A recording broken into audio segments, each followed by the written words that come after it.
Welcome to the Daily Horror Habit Podcast. I'm your host, Jay Krieger, bringing you daily reviews of currently streaming horror movies for your twisted pleasure. Be aware that these reviews may include mild spoilers. And as always, I hope you enjoy. Oversimplifying a film by comparing it to its inspirations has been one of my many pet peeves to form over the last few years. To simply say that a film is trying to do its best impression of another, often more famous film, assigns a certain degree of ownership over a genre to a single work. This often results in the unique qualities of the film in question that's being critiqued to be overlooked, given this oversimplification. One of the 2020 films that this occurred with was William Eubanks' Underwater, which many mainstream publications oversimplified as a deep-sea rendition of Ridley Scott's 1979 masterpiece, Alien, which could not be farther from the truth. Underwater wasn't a perfect film by any means, but to simply dismiss it as a bad imitation of a classic shows a lack of familiarity within the genre, but also of what Underwater set out to achieve. The notion that any film involving a crew being stalked by a killer creature is attempting to clone the success of other filmmakers' works gives credence to the backwards sentiment that movies are just remakes and reboots these days. When in reality, especially during these uncertain COVID times, we have filmmakers releasing a strong variety of horror and sci-fi works in seemingly the last few years. The fate that Underwater would suffer would partially befall Igor Abraменko's stellar sci-fi creature feature Sputnik, which is currently streaming on Hulu. A film that some publications and pundits online would reduce to a Russian clone of Alien, an oversimplification that ignores the other strong elements within the film. Set at the height of the Cold War, Sputnik begins with the spacecraft's routine re-entry to Earth, though a strange event leaves one of two Soviet astronauts dead. The surviving cosmonaut, Konstantin, has no memory of the incident that left his partner dead. Though the only thing that is certain is that he has brought something back with him. As Konstantin is quarantined, a medical expert, Tatiana Kilmova, is brought in to examine him.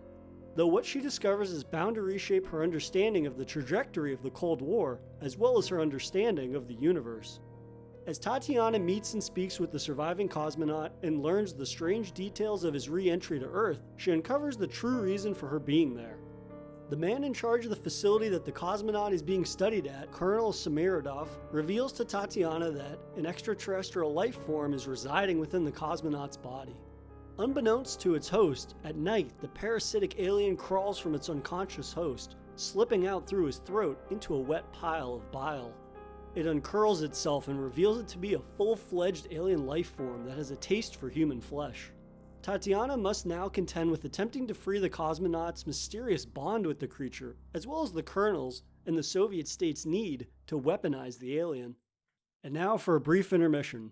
If you've been enjoying this episode of Daily Horror Habit, please take a moment to subscribe to the show on your preferred streaming platform or leaving a review on iTunes.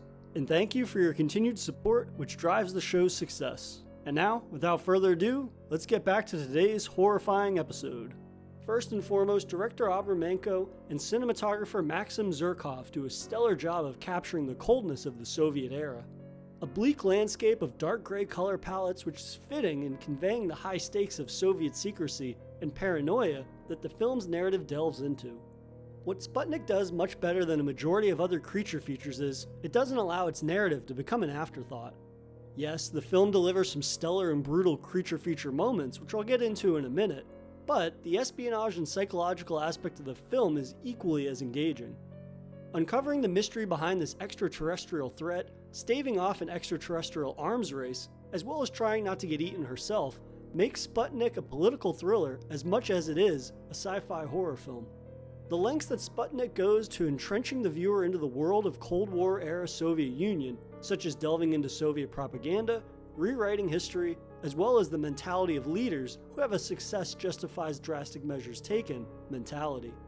A particularly disturbing moment is when the cosmonaut sees a news bulletin that his spacecraft's landing was successful. But then he sees a celebration in Moscow honoring two stand-in actors pretending to be astronauts.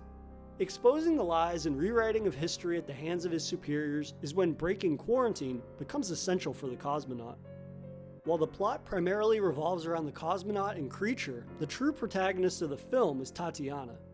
Her inability to separate the man from the monster, as well as her disdain for military oversight that's attempting to weaponize the unknown, drives her efforts to undermine them. Sputnik smartly never allows her motivation to saving the cosmonaut enter the realm of romance, despite his advances, as this would undercut her strong-willed and intellectual-driven character into more of a damsel in distress when the creature shows up. And when it does show up, the creature makes a notably sticky entrance. We're introduced to Sputnik's monster behind quarantine glass, but the little parasitic bugger doesn't stay there for long. The creature emerges from the cosmonaut's mouth in a ball, but when it uncurls itself, it resembles something akin to a miniature demogorgon.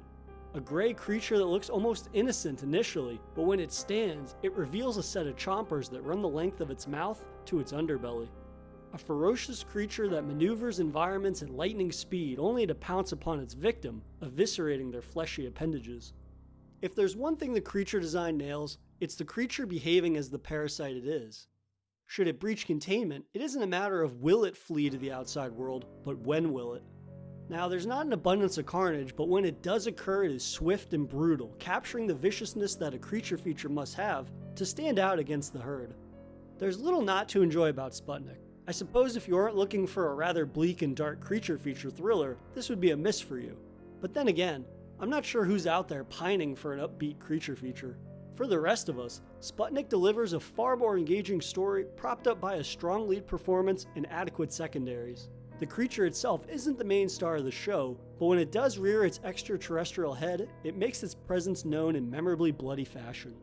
Sputnik is for anyone looking for a bit more narrative substance in their creature features, so be sure to check it out while it's streaming on Hulu. And that'll do it for another episode of Daily Horror Habit. I won't see you guys tomorrow because it's going to be Thanksgiving, but I will see you guys on Friday for another Daily Horror movie review. Happy holidays. If you enjoyed this episode, please subscribe to Daily Horror Habit on your preferred streaming service and follow @Daily Horror Habit on Instagram and @Daily Horror Pod on Twitter.